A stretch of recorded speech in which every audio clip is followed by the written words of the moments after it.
Yeah, the self-pay market in healthcare is a very elusive but potentially attractive opportunity. There today still is a bias in our system towards sort of wanting things to be covered, and perhaps even important procedures that one would need to remain healthy.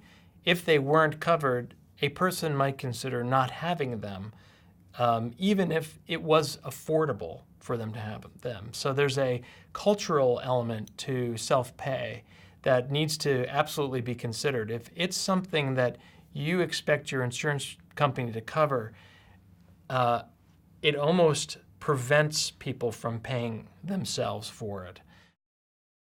Self-pay has found a good fitting in the marketplace in procedures that people wouldn't expect insurance to cover. Cosmetic procedures, things that are more sort of nice to have, even though they might be some mild clinical benefit. Certain drugs and certain procedures fall into those categories.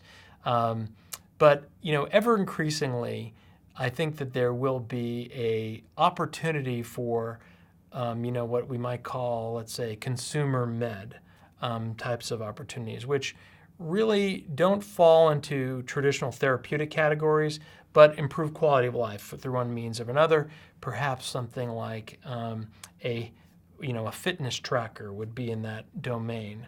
Over time, I think our system is going to have to evolve for people to take more responsibility for their health and probably pay for more of their health themselves rather than for insurance coverage to take place. But I don't think that's really those changes are really going to come into play within the next 5 years. Probably 10 years from now, when the system is buckling under the tremendous load of having so many people in the system and so much coverage, I think that we're going to see more and more a bifurcated system where people are going to start paying for fundamental procedures themselves. But in the near term, I think it's going to be still a very challenged market, especially while the economy is still somewhat struggling and getting out from the rock that it was under several years ago.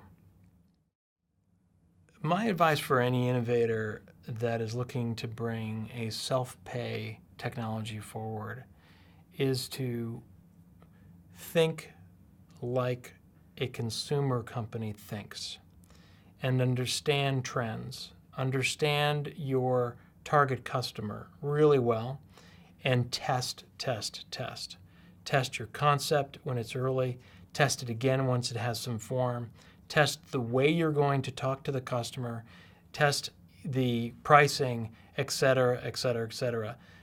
Unless one has perfect, sort of omnipotent vision, one cannot figure this stuff out. You actually need your customers to tell you what these answers are. And the way you do that is through lots and lots of testing. And so that's one difference that, when you're dealing with a disease state, you're dealing with a traditional medical device, traditional payment approach, you really have the luxury of knowing that if you really solve this disease problem, that and you do it in sort of the most cost-effective way, there'll be a way to get paid for it and you'll be able to figure it out. But when you're dealing with consumers and self-pay, it's a completely other world. And what really matters is the perception of value in that consumer's mind and how you explain that and whether they buy your explanation, whether they understand how your product is going to provide that value. And that's going to be the key differentiator. And that can begin right at the concept stage before you've invested any money in development. You can test that concept with your consumers in very inexpensive ways right now, and it's a really valuable ethic to get into right from the beginning.